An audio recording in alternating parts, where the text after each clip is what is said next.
Hi everyone, it's Carrie over at Double Click. Welcome back to my craft room. Today I'm joining in the hashtag 2 crafters, 1 design, hosted by Melissa, Gloria, and Lisa. I will have all of their channels linked down below. This week's challenge is to make a masculine card, and I wanted to join in because I really struggle with making them, so I really wanted to challenge myself, and this is what I came up with. This is the card.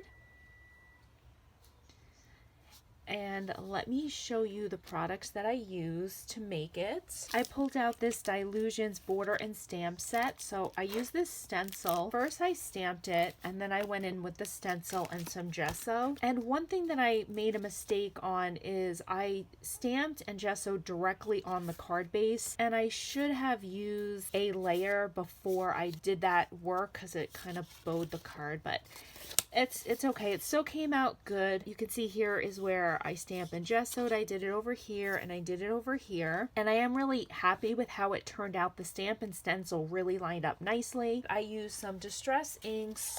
I used the vintage photo as well as the barn door to give it some texture and some outline. I did go in with this glimmer mist.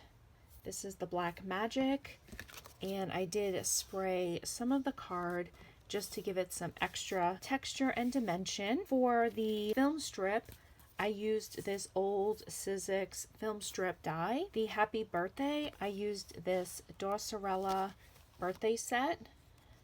I used this one right here. And for the paper, these papers are from a Stampin' Up set called, I think, Soho Subway maybe. So I used some of those. And then for the black background, I just had some scrap paper in my stash. That is my entry for hashtag 2 crafters, 1 design.